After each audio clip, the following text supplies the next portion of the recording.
أعوذ بالله السميع العليم من الشيطان اللعين الرجيم.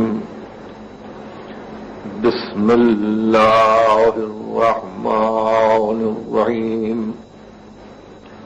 الحمد لله الذي لا يفره المنع والجمود ولا يقضيه الإعطاء والجود، إذ كل موت منتقص سواه وكل مانع مذموم مع خلاه.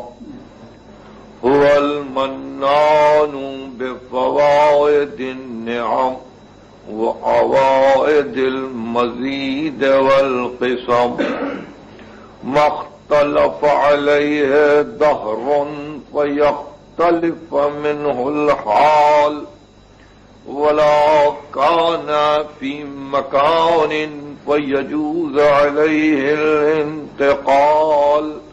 جلت عظمته، والصلاة والسلام على سيد أصل ما في الوجود، سر الله في كل موجود، نقطة دائرة الوجود، صاحب اللواء الحمد والمقام المحمود، أبي القاسم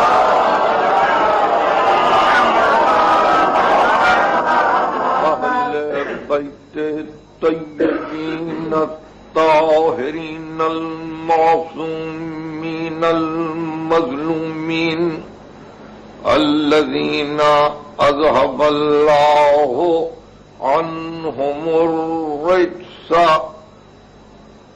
وطهرهم تطهيرا.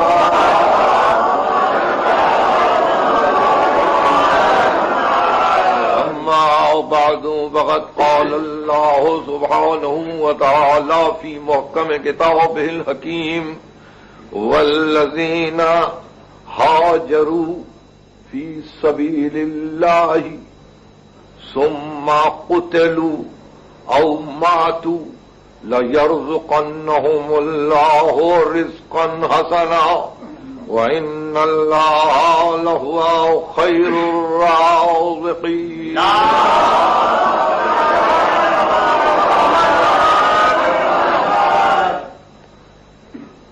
سورہ حج میں ارشاد باری ہے کہ وہ جو اللہ کی راہ میں ہجرت کرتے ہیں، سبیل الہی میں جنہوں نے ہجرت کی اور پھر قتل کر دیے گئے، او ماتو یا مر گئے یا قتل ہو گئے دوران ہجرت یا مر گئے، ثم قتلوا او ماتو، تو وعدہ یہ ہے لَيَرْزُقَنَّهُمُ اللَّهُ رِزْقًا حَسَنًا، خدا ان کو رزق حسن عطا، لَيَرْزُقَنَّهُمُ اللَّهُ رِزْقًا حَسَنًا، اور پھر اس شان سے وَإِنَّ اللَّهَ لَهُوَ خَيْرُ الرَّازِقِينَ، اور ذات واجب تو بہترین رزق دینے والی ذات ہے۔ مسئلہ چونکہ ہماری آپ کی اور مخلوقات عالم کی زندگی سے وابستہ ہے، اس لیے التفات کے قابل ہے مسئلہ رزق۔ ذات واجب نے اپنے آپ کو خیر الرازقین کہا ہے، اور پھر کبھی ارشاد فرمایا کہ میں رزاق متین ہوں. یہ دو لفظوں کی ترکیب ملاحظہ فرمائیے کہ رزاق متین ہوں، دیتا ہوں سب کو اور پھر سب بگڑتے ہیں. سب بگڑتے ہیں. سورہ ہود میں ارشاد ہوا ما من دابۃ فی الارض الا علی اللہ رزقها.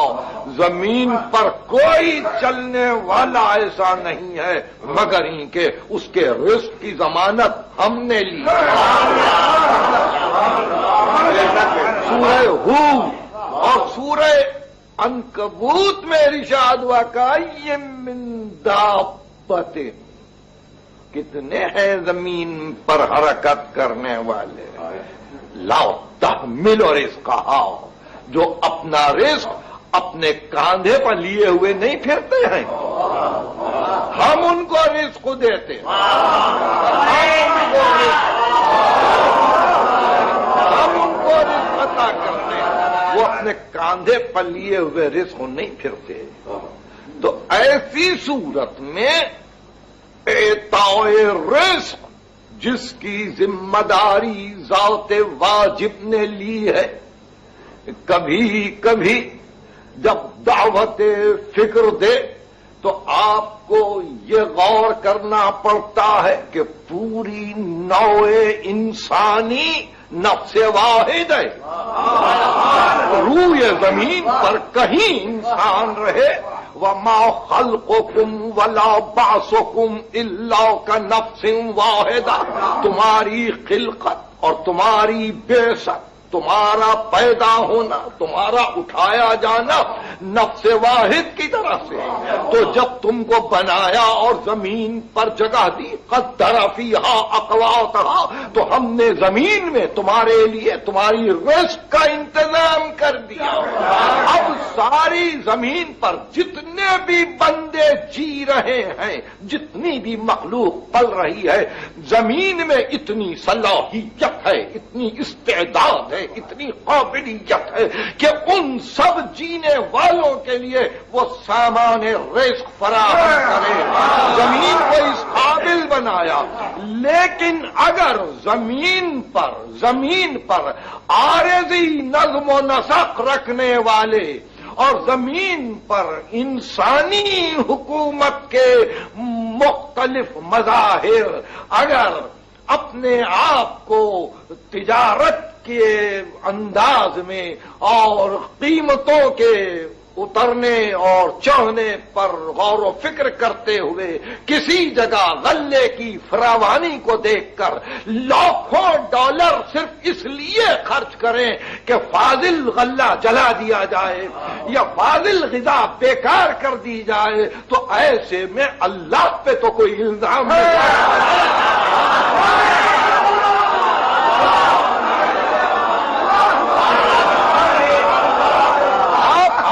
ہاتھوں رزق تباہ کر رہے ہیں اور خود سے بہتر آپ واقف ہیں، سننے والے واقف ہیں کہ کتنے کروڑ ڈالر خرچ کیے جا رہے ہیں کہ غلے کو تباہ کرو، فاضل رزق کو تباہ کرو، اس لیے کہ کہیں بازار بگڑ نہ جائے، کہیں قیمت پر اثر نہ آئے. تو بندے اگر اپنے ہاتھوں سے اس طرح سے عطا کیا ہوا رزق برباد کرے تو وہ اس کی رزاقیت پر تو الزام نہیں کرنا. یہ تو نہیں کہہ سکتے کہ وہ رزاق ہے تو بندے بھوکے کیوں مرتے ہیں. بندے بھوکے مرتے ہیں تمہارے نظم و نسق.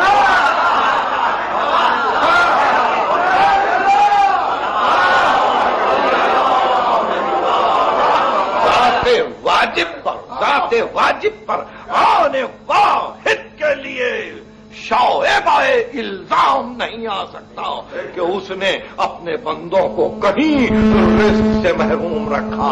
صرف یہی نہیں کہ اس نے معدے کے لیے رزق بنایا، اس نے جس چیز کو خلق کیا اس کے لیے رزق بنایا. جس چیز کو خلق کیا اس کے لیے رزق بنایا. دماغ بنایا تو دماغ کے لیے رزق الگ ہے. آنکھیں دی تو آنکھوں کے لیے رزق الگ ہے. کان پیدا کیے تو کانوں کے لیے رزق الگ ہے. ناک پیدا کی تو ناک کے لیے رزق الگ ہے، لمس کو پیدا کیا تو قوت لامسہ کے لیے رزق الگ ہے، اور پھر آگے بڑھ کے اگر عقل دی تو رزق عقل کچھ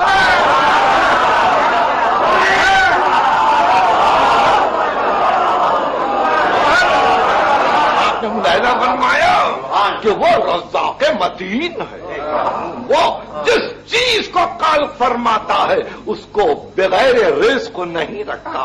اچھا منظر آنکھوں کے لیے رزق ہے، اچھی آواز کانوں کے لیے رزق ہے، اچھا ذائقہ زبان کے لیے رزق ہے، حکمت کی باتیں عقل کے لیے رزق ہے۔ اس طرح سے ذات واجب نے کسی کو بغیر رزق نہیں رکھا، خیر الرازقین ہے، بہترین رزق دینے والا ہے، اور پھر رحمان ہے، موسیٰ کو بھی رزق دیتا ہے،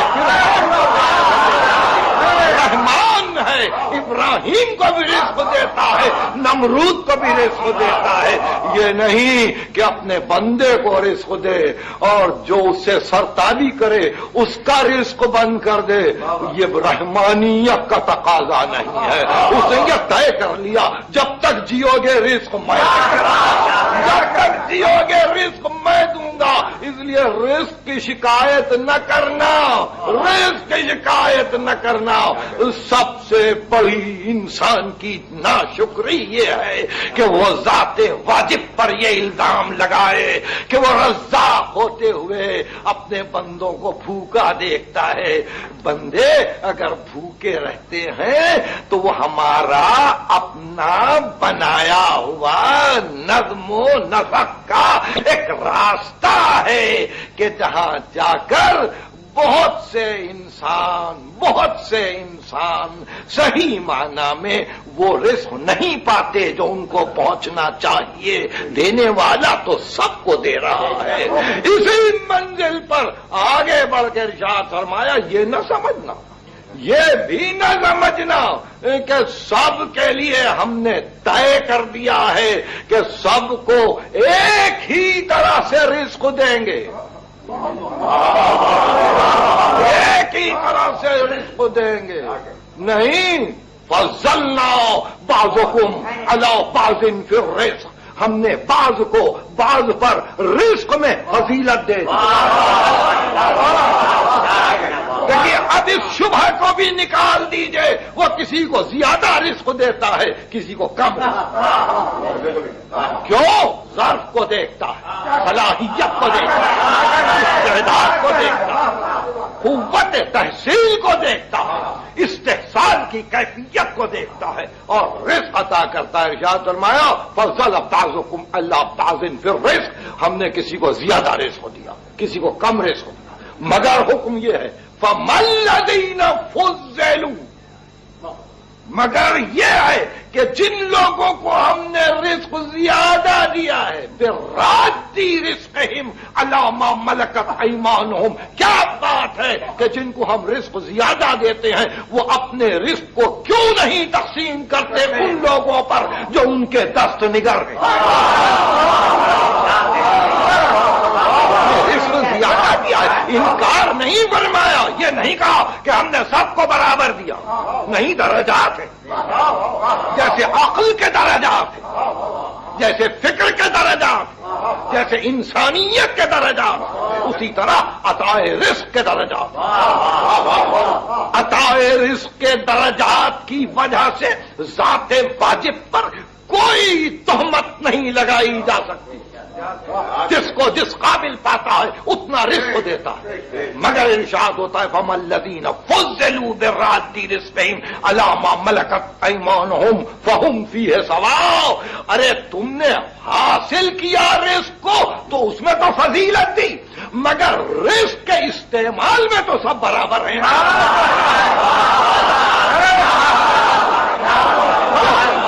فَهُمْ فِيهِ سَوَاءٌ، استعمال رزق میں سب برابر۔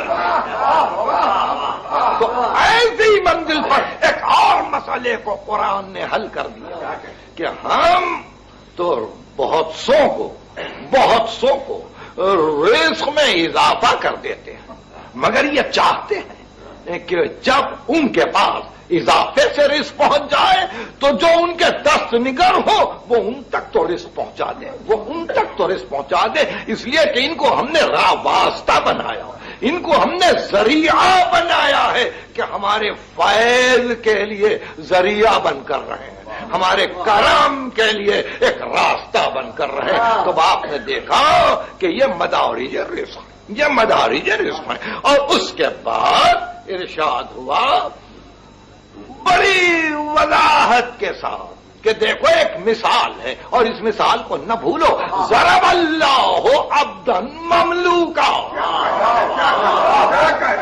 ضرب اللہ عبدا مملوکا، سورہ نحل، کہ اللہ ایک مثال دیتا ہے ایک غلام کی، لا یقدر علی شیء، وہ کسی بات پہ قادر ہی نہیں ہے۔ ضرب اللہ مثلا عبدا مملوکا لا یقدر علی شیء، اور ومن رزقناہ منا رزقا حسنا، اور دوسرا وہ شخص ہے کہ جس کو ہم نے اپنے پاس سے رزق حسن دیا ہے۔ اب مثالیں دی، ایک غلام ہے جو کسی بات پہ قادر نہیں ہے، ایک وہ ہے جس کو ہم نے رزق حسن دیا ہے، تو اس کا عالم یہ ہے وَمَن رَزَقْنَاهُ مِنَّا رِزْقًا حَسَنًا فَهُوَ يُنْفِقُ مِنْهُ سِرًّا وَجَهْرًا۔ تو اب رزق پانے والا رزق حسن کا کبھی چھپا کے تقسیم کرتا ہے، کبھی علانیہ تقسیم کرتا ہے، کبھی رات کی تاریکی میں دیتا ہے، کبھی دن کی روشنی میں دیتا ہے۔ تو جس کو ہم نے رزق حسن دیا وہ رزق حسن کو روکتا نہیں، وہ رزق حسن کو روکتا نہیں، وہ رزق حسن کو تقسیم کرتا ہے، اور اس طرح سے تقسیم کرتا ہے، کبھی اعلان سے دیتا ہے، کبھی چھپا کے دیتا ہے۔ وہ ہوا ينفق منه سرا وجہرا، کبھی راز کے عالم میں دیتا، کبھی اعلان کر کے دیتا۔ ایسے بندے سے ہم خوش ہیں، اور ہم دیکھتے ہیں کہ وہ جو دوسرا ہے وہ مملوک ہے، روک رکھتا ہے رزق کو، وہ غلام ہے۔ آپ نے آزاد اور غلام کی مثال کیا ہے؟ آزاد وہ کہ لے تو دے دے، غلام وہ کہ لے تو روک رکھتا ہے۔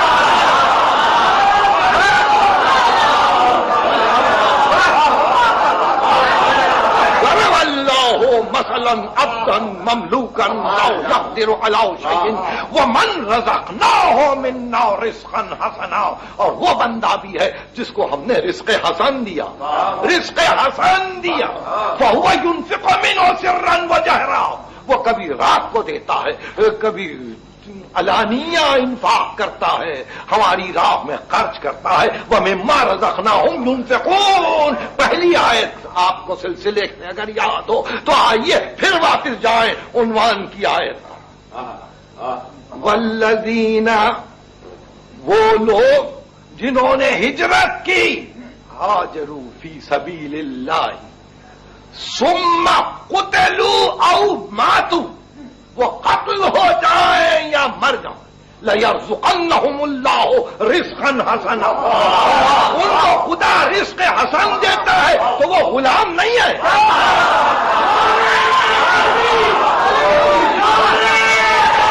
مملوک نہیں ہے، وہ فکر آزاد رکھتے ہیں۔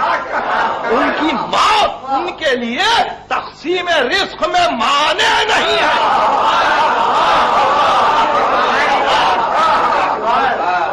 ثم قتلوا او ماتوا لَيَرْزُقَنَّهُمُ اللَّهُ رِزْقًا حَسَنًا، خدا ان کو رزق حسن دیتا ہے اگر وہ قتل ہو جائے یا مر جائے۔ دیکھیے رزق کا تصور تو جینے کے ساتھ ہے نا، زندگی کے ساتھ ہے، یا ارشاد ہوتا ہے مرنے کے بعد۔ جب مرنے کے بعد رزق حسن دیتے ہیں تو وہ اور تقسیم کر رہا ہوگا۔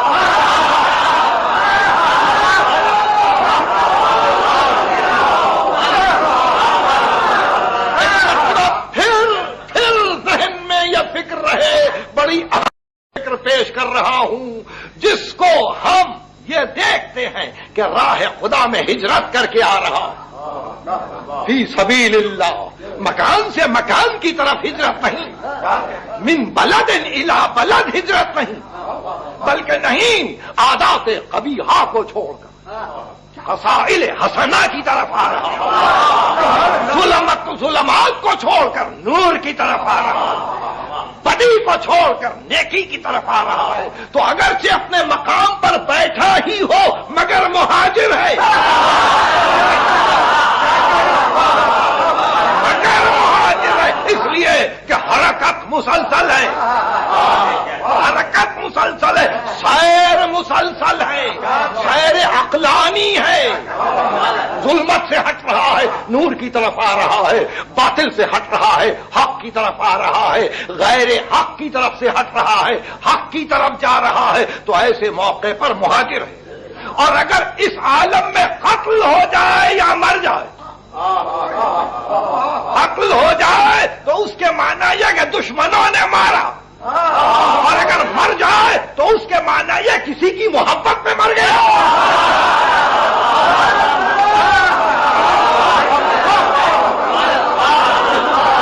کسی کی محبت میں مر گیا۔ تو اب دیکھیے ہم اس کو رزق حسن دیتے ہیں، یعنی اب ایسے قتل ہونے والے یا ایسے مرنے والوں کو مردہ نہ سمجھنا۔ کیا دلیل دی ہے؟ رزق حسن ہم دے رہے ہیں، اور جس کو ہم رزق حسن دیتے ہیں، جس کو ہم رزق حسن دیتے ہیں فَهُوَ يُنْفِقُ مِنْهُ سِرًّا وَجَهْرًا، وہ رزق کو روک نہیں رکھتا، وہ کبھی چھپا کے دیتا ہے کبھی اعلان کر کے دیتا ہے، تو دینے کے لیے فقط حیات دنیا ہی کی ضرورت نہیں،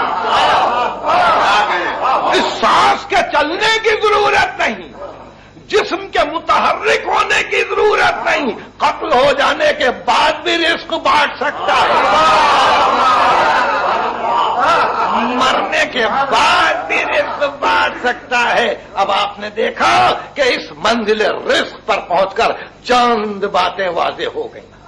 سب سے پہلے یہ کہ کائنات کے ذرے ذرے کے لیے اس کا اپنا رزق ہے، رزق دینے والا اور رزاق متین ہے، اس نے ہر شے کو اس کی استعداد کے مطابق رزق دیا ہے، تو اسی طرح سے ہجرت کرنے والے کو بھی رزق دیتا ہے، تو وہ رزق پانے والا رزق کو روکتا نہیں ہے، وہ انفاق کیے جا رہا ہے، دیے جا رہا ہے، کبھی چھپا کے دے رہا ہے کبھی اعلان کر کے دے رہا ہے۔ اور اس منزل پر ایک مرتبہ اب پھر واپس آ کے دیکھیں آل عمران کی آیت کو تو پتا چلے گا کہ رزق دیتا کس کو ہے،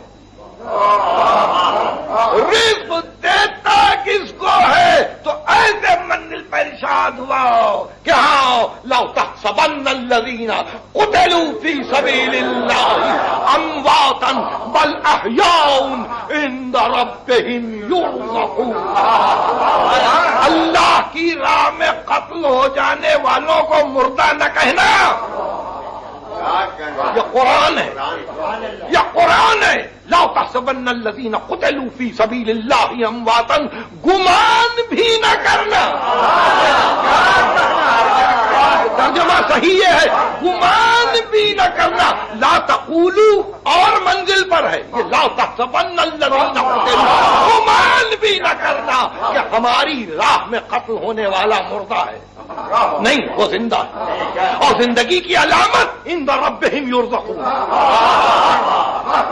زندگی کی علامت یہ ہے کہ اپنے رب کے پاس وہ رزق پا رہے ہیں، اپنے رب کے پاس وہ رزق پا رہے ہیں، کشتگان راہ خدا فرحین بما آتاہم اللہ من فضلہ، خوش ہیں کہ اللہ نے اپنے فضل سے یہ دیا ہے، یہ منزلت عطا کی ہے، ان کو فرحت ہے، وَيَسْتَبْشِرُونَ بِالَّذِينَ لَمْ يَلْحِقُوا بِهِمْ اللَّهُ خَوْفٌ عَلَيْهِمْ وَلَا هُمْ يَحْزَنُونَ، اور بشارت طلب ہے، خوش بھی ہے اور بشارت طلب ہے کہ میرے بعد آنے والوں کو اب نہ خوف رہے گا نہ حزن رہے گا۔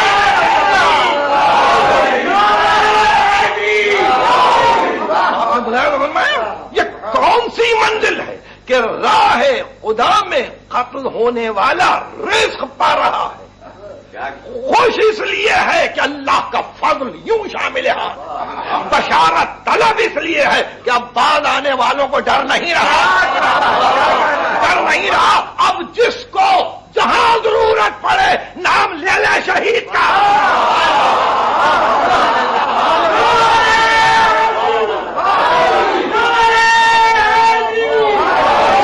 جس کو جہاں ضرورت پڑے نام لے لے شہید کا. اس میں کوئی قید نہیں ہے عقیدے کی. ہر شخص یہ کہتا ہے ہم حسین کے نقش قدم پہ چلیں گے. وہ عقیدے کی قید نہیں ہے کہ اسی عقیدے کا ہو تو کہے نہیں. کیوں؟ اس لیے کہ وہاں رزق بٹ رہا ہے. وہاں رزق بٹ رہا ہے. سخی کی بارگاہ ہے. سخی کی بارگاہ ہے. جب تک جس میں انصریہ معدی میں ان کی روح حرکت کر رہی تھی اس وقت بھی سخی تھے. روٹیاں اٹھا کے دے دیتے تھے اور حلاتا کو لے لیتے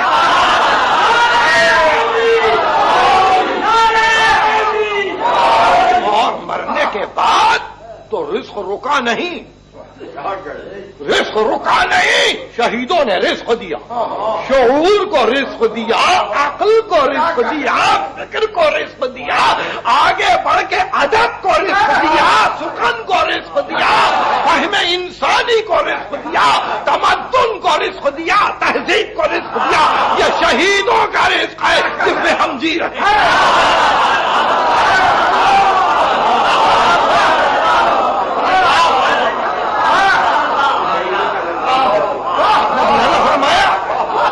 یہ منزل عجیب تھی, عجیب منزل. یہ شہیدوں کا رزق ہے.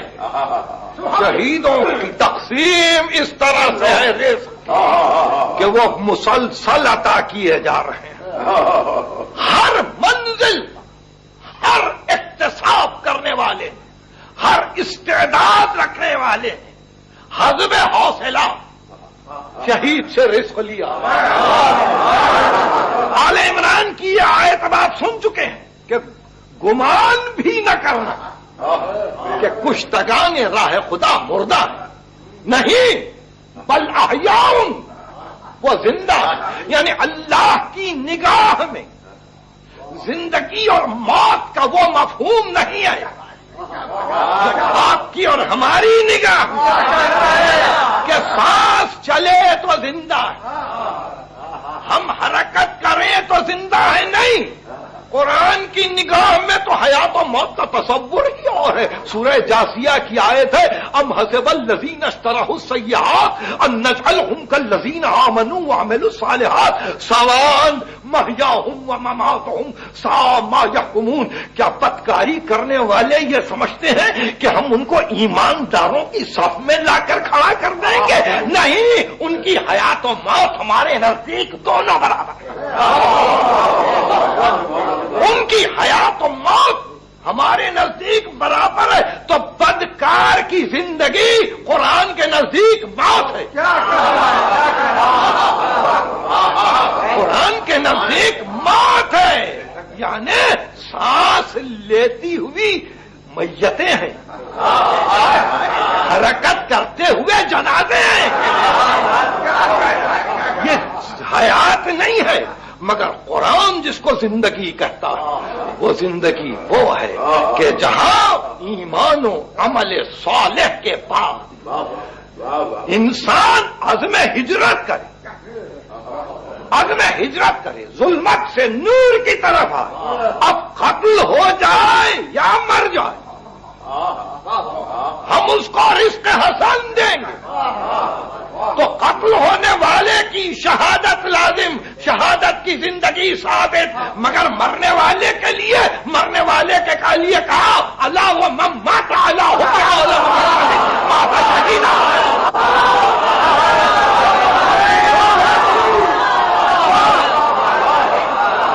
ان کی محبت میں مر جائے وہ شہید مرتا ہے.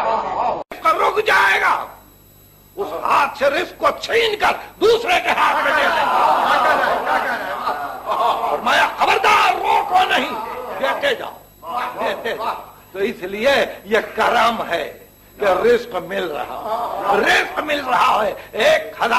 1390 ہجری کا محرم ہے, ابھی تک رزق مل رہا ہے اور قیامت تک ملتا رہے گا. یوں رزق پاتے ہیں.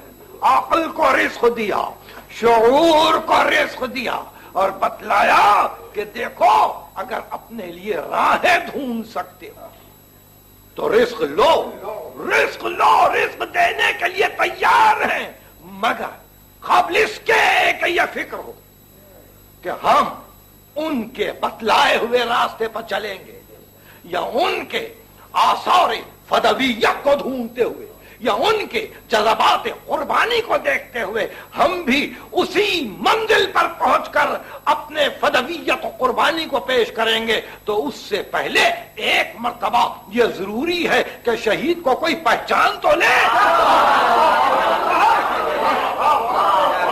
کس منزل پر گفتگو جا رہی ہے؟ ارے شہید کو پہلے پہچانو, پھر یہ کہو کہ ہم ان کے قدم بقدم چل رہے ہیں.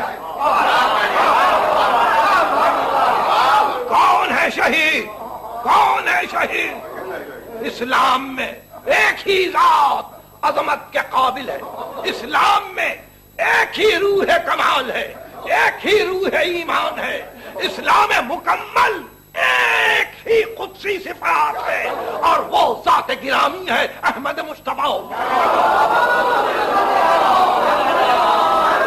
انہی کا کلمہ ہے, انہی سے عزا ہے, انہی سے تشہد ہے, انہی پر سلام ہے, انہی کے لیے درود ہے. وہی مظہر صفات جلال و جمال الہی ہے. سب کچھ وہ ہے, سب کچھ وہ ہے. اور پھر انہوں نے اللہ کے پیغام کو آخری صورت دے کر یہ بتلایا کہ قیامت تک اس پیغام کو رہنا ہے. تم ایسی صورت میں نبی یہ چاہتے تھے کہ اس کام کو پورا کرنے کے لیے, اس کام کی تکمیل کے لیے میں کسی ایسے کو چن لوں, کسی ایسے کو چن لوں کہ اگر فدویت و قربانی کی منزل آئے تو وہ نہ اپنا خیال کرے, نہ بچوں کا خیال کرے, نہ گھر والوں کا خیال کرے, نہ کر کے وطن کا خیال کرے, کسی کا خیال نہ کرے. اس لیے اپنی چاہتی بیٹی کے بیٹے کو پسند کر کے سینے سے لگا کے کہا حسین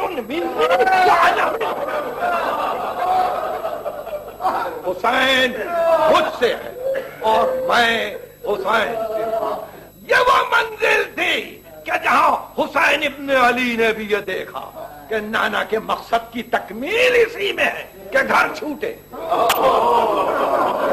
اور صحیح معنی میں ہجرت واقع ہو جائے, صحیح معنی میں ہجرت واقع ہو جائے. مدینہ چھوٹے, مدینہ کا احترام بھی رہ جائے. مکہ آئے اور مکے کی عظمت بھی باقی رہ جائے. نہ وہاں لڑائی ہو نہ یہاں لڑائی ہو. دونوں جگہ کی لڑائی کو حسین پسند نہیں کرتے تھے. اس لیے پسند نہیں کرتے تھے کہ بعد میں چل کے کہیں تاریخ یہ نہ کہہ دے کہ قاتل کا پتہ نہیں چلا, معلوم نہیں کس نے قتل کیا, معلوم نہیں حاجیوں کے لباس میں کون تھا, معلوم نہیں مدینے میں کون سی سازش تھی. اس لیے حسین چاہتے تھے اب جو لڑائی ہو تو کھلے میدان میں, کھلے میدان میں ہو, تقسیم برابر کی ہو, اپنا پرایا معلوم ہو جائے, یگانا بیگانا پہچانا جائے, آنے والا کوئی آئے تو حر بن کے. اور ایسے موقع پر محرم کی 10ویں تاریخ 61 ہجری کا پہلا مہینہ حسین ابن علی نے طے کر لیا کہ آج قربانی کی منزل, آج قربانی کی منزل ہے. اور اس قربانی کی منزل پر ہم نے انبیاء مرسلین کو بھی دیکھا. اس قربانی کی منزل پر ہم نے دنیا کے بڑے بڑے عقل مندوں کو بھی دیکھا، مگر اس شان سے اس منزل کو سر کرتے ہوئے ہم نے کسی کو نہیں پایا۔ ابراہیم ایک منزل پر رک گئے، زکریا ایک منزل پر رک گئے، موسیٰ ایک منزل پر رک گئے، مگر یہاں جو ہم نے دیکھا تو دیکھا ایک دن میں اتنی لاشیں اٹھائیں، ایک دن میں اتنی میتیں اٹھائیں۔ 57 برس کا دن ہے، کبھی بھانجوں کی لاشیں لا رہے، کبھی بھتیجے کی لاش لا رہے، آخر میں وہ منزل بھی آئی کہ 18 برس کے نوجوان بیٹے کی لاش اٹھائی اور یہ کہہ کے اٹھائی کہ علی دنیا بعد کلفا، علی اکبر تیرے بعد تو جینے پہ خاک۔ اور اب جو فرصت ملی تو 32 برس کے بھائی کی لاش اور یہ کہہ کے چلے عباس جاؤ عباس اب ہماری کمر ٹوٹ گئی۔ وَمِنْهُمْ مَنْ قَضَىٰ نَحْبَهُ وَمِنْهُمْ مَنْ يَنتَظِرُ وَمَا بَدَّلُوا تَبْدِيلًا۔ جانے والے جا چکے، اب تھوڑی دیر میں ہم بھی آ رہے ہیں اور یہی قضاء الہی ہے۔ یہ کہہ کے گودال قتل گاہ میں آئے، زخمی تو ہو چکے تھے، ایک گھوڑے کی گردن میں دونوں ہاتھوں کو ڈال دیا اور کہنے لگے ذوالجناح آخری سواری ہے، آہستہ آہستہ چل، جگہ ہم خود چن لیں گے، ہم خود پسند کر لیں گے۔ ایک مقام پہ پہنچ کے جگہ کو پسند کیا اور بے اختیار زمین پر سجدہ باری میں گر پڑے اور آواز دی الہی وہ سیدی وہ مولایا رضاً بقضائک و تسلیماً لامرک، تیرے حکم پر راضی ہوں، تیرے امر کو مان رہا ہوں۔ لا معبود سوا یا غیاث المستغیثی، تیرے سوا میرا کوئی معبود نہیں۔ اے پناہ نہ رکھنے والوں کو پناہ دینے والے، اب میری مدد کر۔ حسین زمین پر آئے، ادھر خیمے کا پردہ الٹ کے بہن نکلی اور یہ کہتے ہوئے نکلی بھائی نظر نہیں آتا، بھائی نظر نہیں آتا۔ کربلا کے میدان میں شام ہو رہی ہے، شام ہو رہی ہے، بہن بھائی کو ڈھونڈ رہی ہے۔ کیا ایسے میں ایک مرتبہ آواز آئی جاؤ بہن واپس جاؤ، جاؤ بہن واپس جاؤ، عابد بیمار کی حفاظت کرو، سکینہ کی حفاظت کرو، گھر والوں کی حفاظت کرو۔ اب تو واپس آئے، دیکھا خیمے جل رہے ہیں، اب تو واپس آئے، دیکھا خیمے جل رہے ہیں، تو گھبرا کے بچوں کو باہر کھینچا، عابد بیمار کا سجادہ باہر لائی، سکینہ بی بی کو سنبھالا، اور ایسے عالم میں کہ جبکہ ادھر خیمے جل رہے تھے، کربلا کے میدان میں شام ہو رہی تھی، ہائے زینب کی پریشانی کہ ایک مرتبہ ام کلثوم سے کہا بہن ارے کل کی بات تھی نا، اسی خیمے کے اطراف عباس بھی تھے، علی اکبر بھی تھے، اور محمد بھی تھے، قاسم ابن حسن بھی تھے، بہن آج کون ہے؟ چلو تم ہم مل کے آج بچوں کی حفاظت کریں۔ یہ کہہ کے ایک مرتبہ بچوں کو ریتی پر بٹھا کے اطراف گھومنے لگی، تھوڑی دیر نہ گزری، ایک مرتبہ دیکھا کہ تاریکی شب میں کسی کے آنے کی آواز آ رہی ہے، گھبرا کے کہا ارے کون آ رہا ہے؟